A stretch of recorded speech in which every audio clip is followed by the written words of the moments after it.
The metal factory floor was always cold.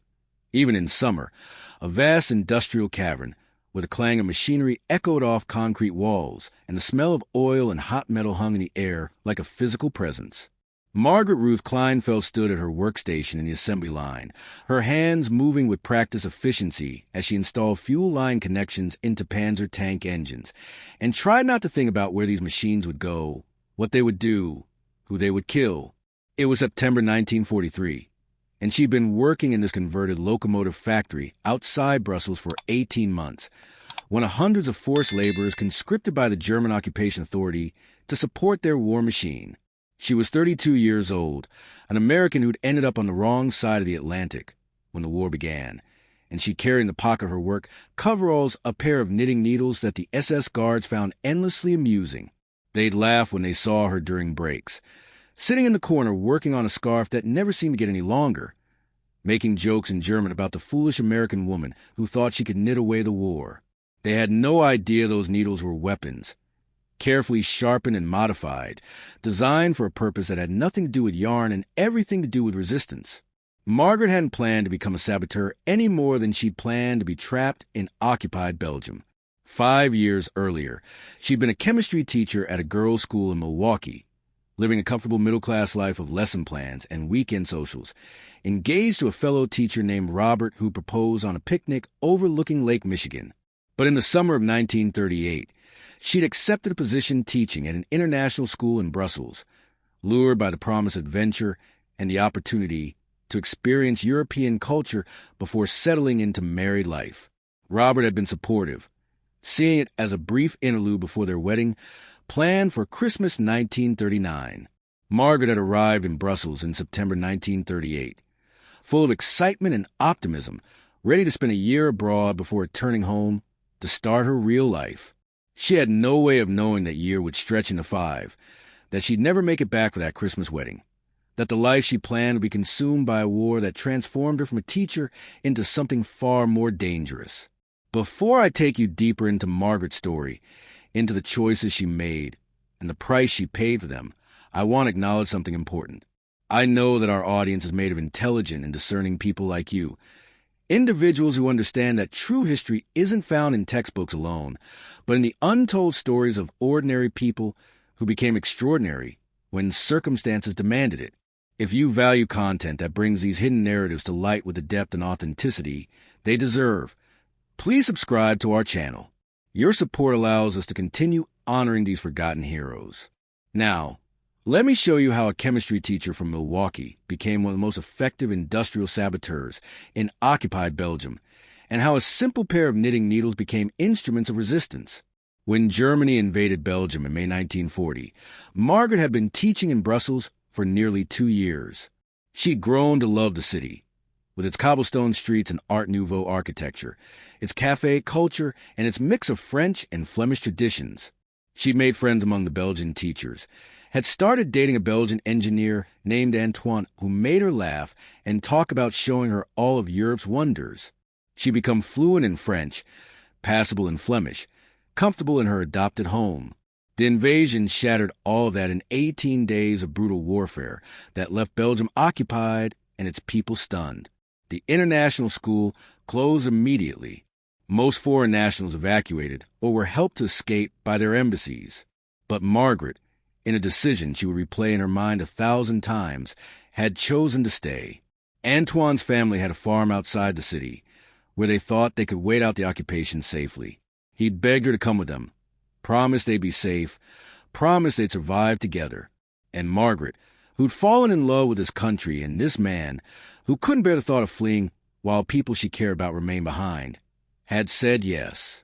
The farm had been safe for 8 months. Antoine's parents, Jean-Claude and Simone, were kind people who welcomed Margaret as if she were already family, teaching her to help with the chickens and the vegetable garden, sharing their limited supplies with quiet generosity. They listened to the BBC on a hidden radio at night, following the war's progression with a mixture of hope and despair. They celebrated Christmas 1940 with a sparse meal and prayers for liberation. They planted crops in the spring of 1941, tended them through the summer, and tried to maintain some semblance of normal life under occupation. But in January 1942, the German authorities began systematic conscription of able-bodied adults for war work. The orders came in printed notices posted throughout the region. All persons aged 18 to 50 were to report for labor assignment. Failure to comply meant imprisonment, or worse. Antoine received his notice first, assigned to work in a munitions factory. Then Margaret received hers. The German bureaucracy, having documented her presence in Belgium, and determined she was suitable for industrial work. The Fabrique Nationale factory complex had been a prestigious Belgian arms manufacturer before the war, known for producing fine hunting rifles and military small arms. Under German occupation, it had been converted and expanded, now producing components for German military vehicles, particularly engines and drive systems for Panzer tanks. Margaret was assigned to the engine assembly division, working 12-hour shifts 6 days a week, installing fuel systems and electrical components under the supervision of German engineers and SS guards. The work was grueling, physically demanding in ways teaching never had been.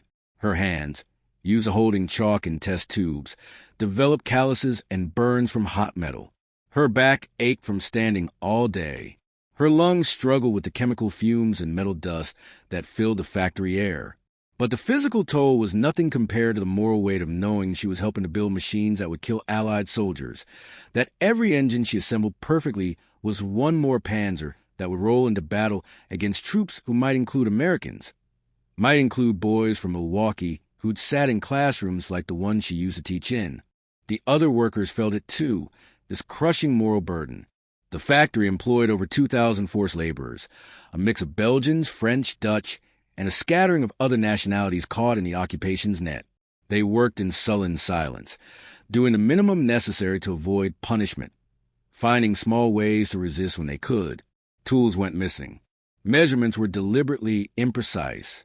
Work slowed for inexplicable reasons. The German supervisors responded with increasing brutality, beatings for suspected slowdowns, executions for obvious sabotage, collective punishments that affected entire work sections when production targets weren't met. The factory existed in a state of constant tension, workers and guards locked in a silent war where both sides understood the stakes. Margaret watched it all during her first months, learned the rhythms and rules, understood that resistance was possible but had to be intelligent, had to be subtle enough to avoid detection, while still being effective enough to matter. The knitting started as genuine therapy, a way to maintain some connection to normal life, to femininity, to the world before the war. Margaret had learned to knit as a child in Milwaukee, taught by her grandmother who'd immigrated from Poland and believed that idle hands were the devil's workshop. She wasn't particularly skilled at it, but she found the repetitive motion soothing, a form of meditation that helped her process the day's trauma.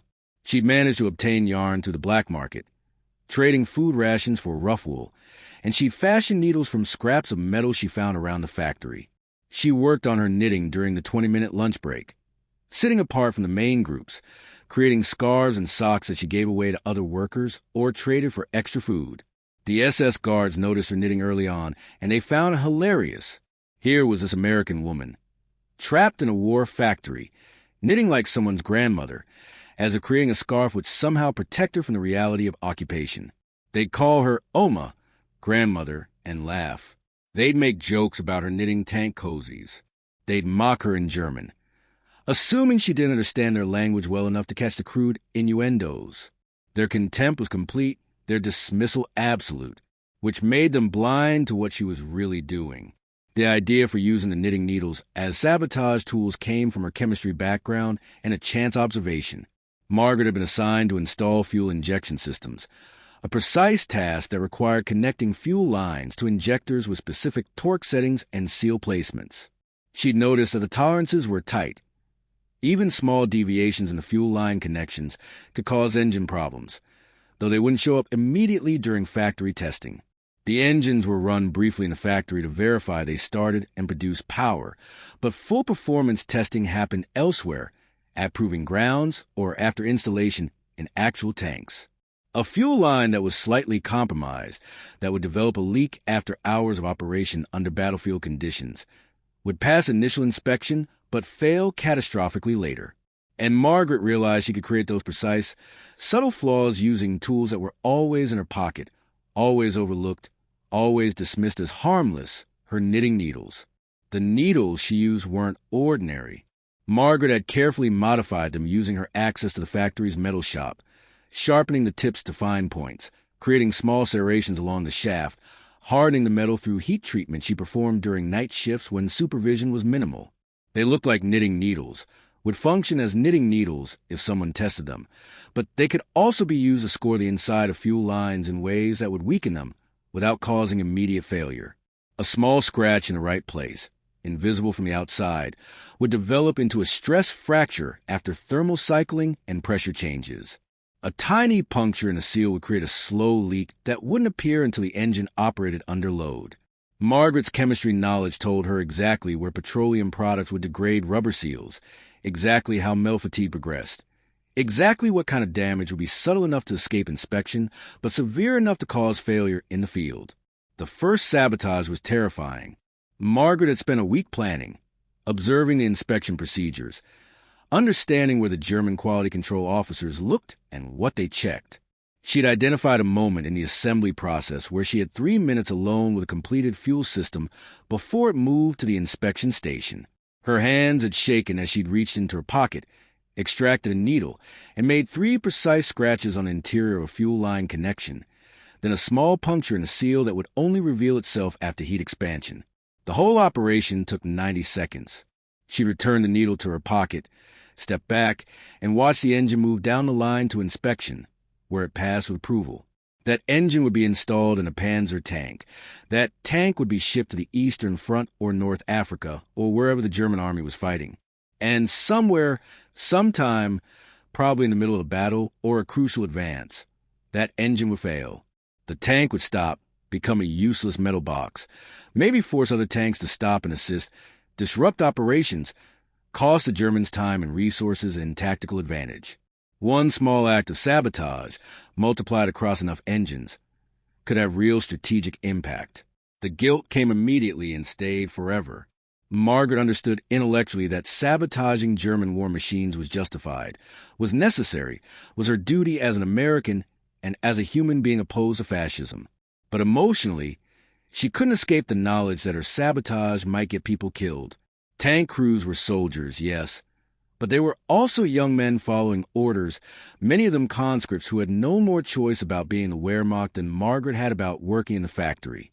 When a tank's engine failed in combat, the crew would be vulnerable, exposed, possibly trapped inside a disabled vehicle while enemy fire poured in.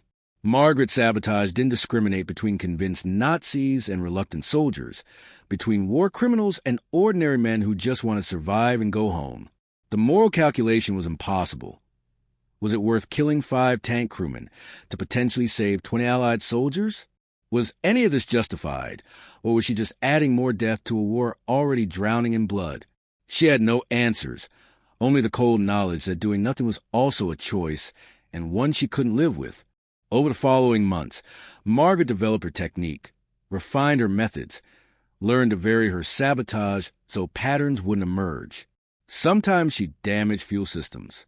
Sometimes she scored electrical connections, so they developed shorts after vibration exposure. Sometimes she weakened mounting bolts, so they'd fail under stress. Sometimes she contaminated lubricants with compounds that would cause accelerated wear. Her chemistry background was invaluable. She understood material science, understood how different substances interacted, understood the difference between immediate failure and delayed degradation. She never sabotaged in obvious ways, never did anything that would show up in factory testing, always created flaws that would only manifest under actual operational conditions. It was patient, methodical work that required extraordinary discipline and nerve. Every act of sabotage was a roll of dice with her life as the stakes. The SS guards continued to mock her knitting, never suspecting. They'd walk past her during breaks, see her with her needles and yarn, make their jokes about the foolish American. Sometimes they'd confiscate her yarn as punishment for minor infractions, thinking it would hurt her to lose her hobby materials. They never confiscated the needles. Why would they? They were just knitting needles, harmless tools for a harmless activity. The guards' contempt was Margaret's greatest asset. They saw what they expected to see: a middle-aged woman engaged in stereotypically feminine activity, unthreatening and irrelevant. Their blindness was systematic, rooted in assumptions about what women could and couldn't do, what posed danger and what didn't. They could imagine women as victims or as laborers, but not as saboteurs, not as threats. Their imagination failure was Margaret's protection. By early 1943, Margaret had Sabotage components for at least 14 Panzer engines. She kept count in her head, marking each one with a private ceremony of remembrance. She never knew what happened to those engines, whether her sabotage was effective, whether tanks failed in the field, whether her actions made any difference. There was no feedback loop, no way to know if this dangerous work accomplished anything beyond salving her own conscience. But she continued because the alternative was complicity, was spending the war building perfect engines for Nazi war machines, was being part of the machinery of oppression without resistance. Even if her sabotage never stopped a single tank, even if all 14 engines somehow escaped her sabotage's effects, the act of resistance itself mattered. It meant she hadn't surrendered her agency, hadn't become just a cog in the German war machine, had maintained her humanity and her opposition to everything the occupation represented. The resistance network found Margaret in March 1943, though she never learned exactly how they identified her.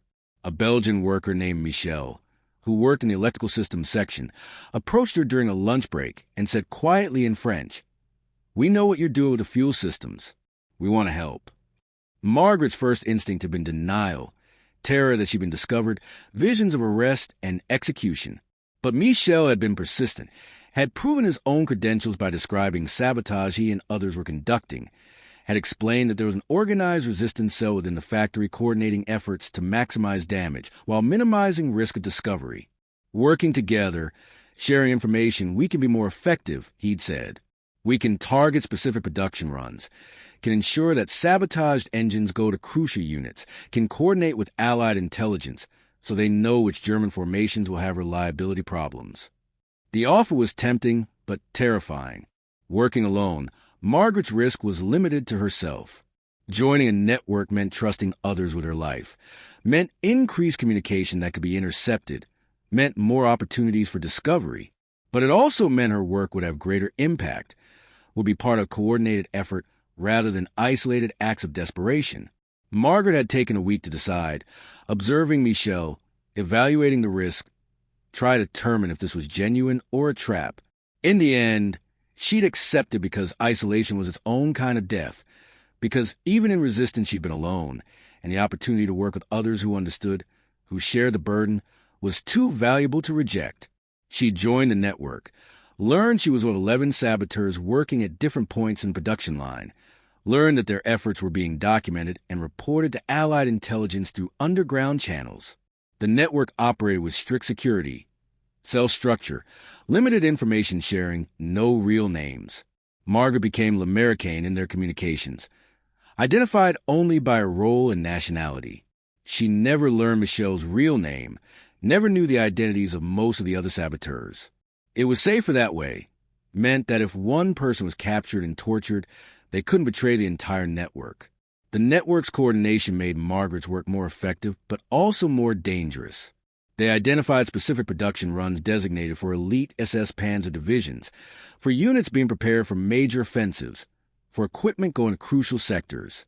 They focused their sabotage on those runs, ensuring that when the Germans massed their best armored units for critical operations, a percentage of their tanks would have reliability problems at the worst possible moment. It was elegant, strategic, potentially war-changing.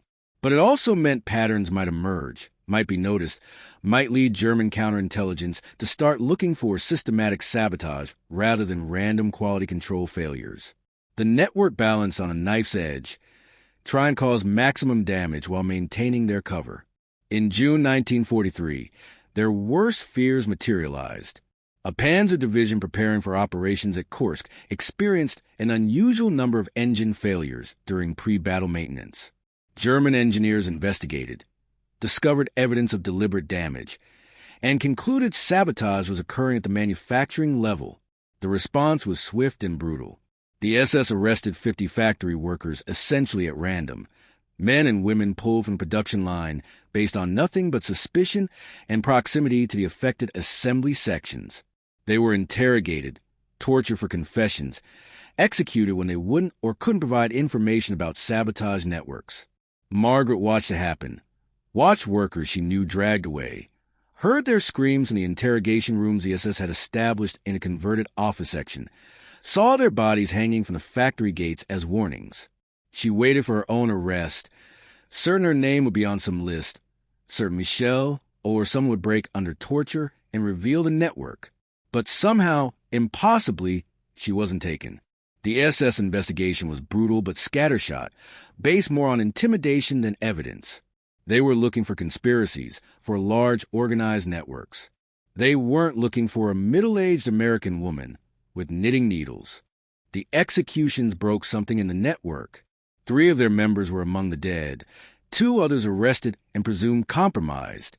The survivors faced an impossible choice: stop their sabotage and let the deaths be meaningless, or continue and risk discovery in an environment now hypervigilant for any sign of resistance. Michelle, who served as their coordinator, called a covert meeting in the factory's basement storage area during a night shift. 7 of them gathered in near darkness, speaking in whispers, their faces invisible to each other. "We continue," Michel said, and his voice shook with suppressed emotion. "We've lost people. We'll probably lose more. But if we stop, the Germans win. They get their tanks, their weapons, their machines of war without resistance. Our friends died for something. We honor them by continuing their work." The vote was unanimous. They would continue, would be more careful, would modify their methods, but they would not surrender. Margaret intensified her sabotage after the executions, driven by a compound of grief and rage and determination. She'd known 2 of the executed workers, Anna, a Belgian woman who'd shared her lunch sometimes, and Frederick, a Dutch man who'd always had a sad smile and kind words. They'd been killed for resisting, for refusing to cooperate with occupation, for maintaining their humanity in circumstances designed to strip it away. Their deaths demanded witness, demanded meaning, demanded that the work continue. Margaret sabotaged fuel systems with greater precision, created damage that would be even harder to detect, used her chemistry knowledge to develop new methods. Chemical contamination of lubricants that wouldn't show effects for weeks, subtle degradation of gaskets that would fail after thermal cycling, microscopic scoring of cylinder walls that would cause long-term wear. She became more sophisticated, more careful, more effective. The knitting needles remained her primary tools, but she supplemented them with other methods, always maintaining the cover of the harmless woman engaged in feminine activities. By autumn 1943, Allied intelligence was receiving regular reports from the factory resistance network about production numbers, quality issues, and sabotage targeting. Margaret would later learn these reports were valued highly, incorporated into planning for major operations, used to assess German armor capabilities with accuracy that came from literally knowing how many tanks had compromised engines. The information flow went both ways, too.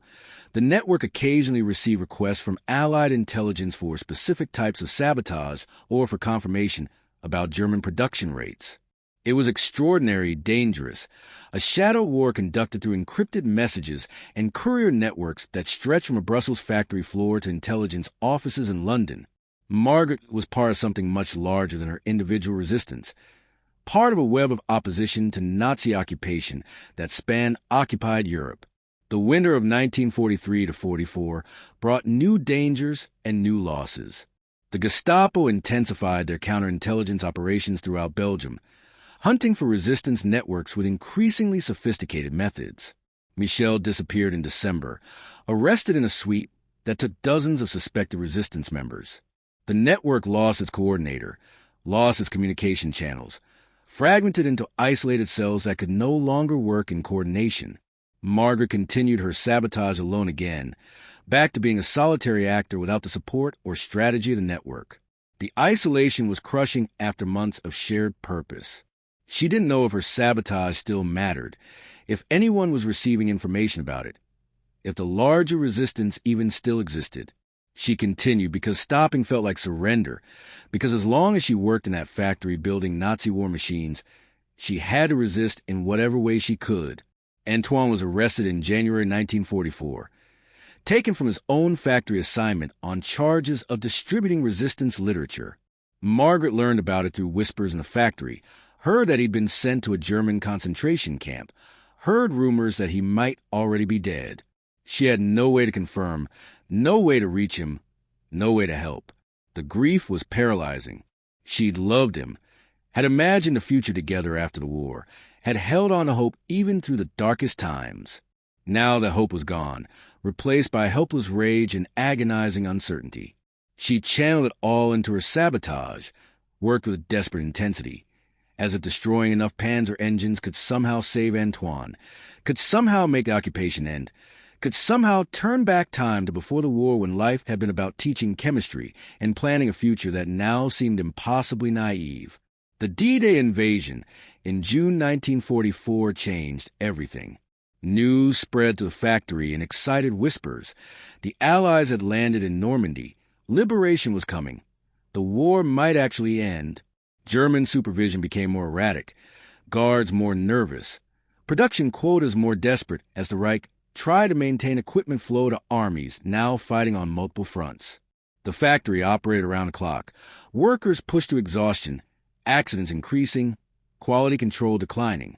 It was chaos that provided more opportunity for sabotage, but also more risk of discovery, as everyone was on edge. Margaret continued her work, now with renewed purpose. Every engine she sabotaged was one less tank that could resist Allied advance, one less weapon that could kill liberators pushing toward Brussels. The math was clearer now. Her sabotage was directly supporting Allied troops fighting to free Belgium. The moral weight remained, but it was balanced by clearer purpose. Liberation came to Brussels in September 1944, British and American troops entering the city to jubilant crowds. The factory was abandoned by German forces days before the Allied arrival, supervisors and guards fleeing east, leaving workers to celebrate their freedom in the empty halls where they'd been enslaved. Margaret stood in the middle of that silent factory floor, looking at the abandoned assembly lines, the partially completed engines, the tools of her sabotage, and cried for all of it. The joy of liberation, the grief of those who hadn't survived to see it, the relief of being free, the horror of what she'd seen and done. She'd survived, but survival came with costs that would never be fully calculated. In the weeks after liberation, Allied intelligence officers interviewed factory workers, documenting Nazi war crimes and gathering information about resistance activities. Margaret told her story to a British major who listened with increasing amazement, taking careful notes, asking technical questions about her sabotage methods. "How many engines?" he asked at one point. 14 that I'm certain of," Margaret replied. "Maybe more if you count components that might have gone into other assembly sections." The major had leaned back, looking at her with something like awe. "We've been receiving reports from this factory for over a year," he said. "Intelligence about production, about sabotage, about German armor capabilities. Your network provided some of the best industrial intelligence of the entire war. The sabotage alone, 14 Panzer engines confirmed. Probably more. That's extraordinary. Each failed tank in the field creates logistical nightmares, disrupts operations, affects German tactical planning. You may have saved hundreds of Allied lives." He paused. "Did you know you were codenamed Madame Trichet in our intelligence reports?" "Madame Knitting. We had no idea what that meant, just that the reports from Madame Trichet were consistently accurate and valuable." Margaret never found Antoine. She searched for months after liberation, checking prisoner lists, visiting displaced persons camps, following every lead. Finally, in early 1945, she received confirmation from the Red Cross. He died in Buchenwald concentration camp in November 1944, just 2 months after Brussels' liberation, murdered in a place of systematic horror for the crime of distributing newspapers that told the truth. Margaret grieved, raged, broke in ways she knew would never fully heal. She'd survived the war only to lose the person she'd imagined surviving it with. The victory was real but hollow, liberation without the future she'd fought to preserve. She returned to the United States in March 1945, taking a military transport ship across an Atlantic no longer hunted by U-boats. She arrived in New York and then made her way to Milwaukee. to the home she left 7 years earlier for what was supposed to be a year abroad. Her family greeted her with joy and confusion. They had sporadic contact during the war, knew she'd been trapped in Belgium, but knew nothing of her resistance work. How could she explain? How could she tell her Midwestern parents who'd lived through the war in safe domesticity that their daughter had spent years sabotaging Panzer engines with knitting needles, that she'd been part of a network that had gotten people killed, that she'd seen things and done things that would haunt her forever? She tried to slip back into normal life, accepted a teaching position at her old school, attempted to reconnect with friends who'd married and had children while she'd been away. But she was different now, transformed by experiences they couldn't imagine, and she couldn't fully share. The nightmares started after she came home. She'd dream about the factory, about the clang of machinery and the smell of hot metal. She'd dream about Anna and Frederick hanging from the gates. She'd dream about Antoine in Buchenwald. She'd dream about Panzer tanks burning with crews trapped inside, and she'd wake uncertain if she was crying from grief or guilt or relief. She developed a phobia of knitting needles. Couldn't look at them without seeing tools of sabotage, without remembering the fear of every act of resistance. She gave away all her knitting supplies, avoided craft stores, flinched when she saw someone knitting on a bus or in a park. The harmless hobby had been transformed into a trigger for trauma she couldn't process. It took decades for Margaret's story to become known beyond classified intelligence files. The resistance network she'd been part of was documented in Belgian military histories, their actions recognized as significant contributions to Allied victory. In 1965, the Belgian government awarded her the Medal of the Resistance, a ceremony she attended in Brussels, walking streets she'd last seen in the chaos of liberation. She met other surviving members of the network, now middle-aged and aging, sharing memories and silences that only they could understand. She visited the factory, now converted to civilian production, and stood on the floor where she conducted her sabotage, remembering the fear and the purpose. She visited the memorial for the 50 workers executed in June 1943, reading names she'd known, names that represented the cost of resistance. Margaret Ruth Kleinfeld lived the rest of her life in Milwaukee, never married after Antoine's death, devoted herself to teaching chemistry to generations of high school students. She rarely spoke about the war, even after her story became declassified and historians occasionally sought her out for interviews. The experience was too personal, too painful, carried too much moral complexity to be reduced to hero narratives or simple stories. She'd done what she believed necessary, had resisted occupation with the tools available to her, had paid prices both obvious and hidden. But she remained uncertain about the righteousness of her actions, haunted by questions about the tank crews who died because their engines failed, about the workers executed in reprisal for sabotage, about whether any of it had been worth the cost. The certainties of wartime had given way to peacetime's ambiguities, and she carried them both until her death in 1987 at age 76. If you've stayed with me through Margaret's entire journey, through every moment of fear and courage and moral complexity, then you understand why these stories resist simple telling, why they demand to be shared with all their difficult truths intact. Margaret Kleinfeld was a chemistry teacher who became a saboteur, a woman who wielded knitting needles as weapons while SS officers laughed at her feminine hobby, a person who made impossible choices in circumstances none of us can fully imagine. Her story isn't comfortable or neat. It's full of gray areas, moral ambiguities, victories that came with unbearable costs.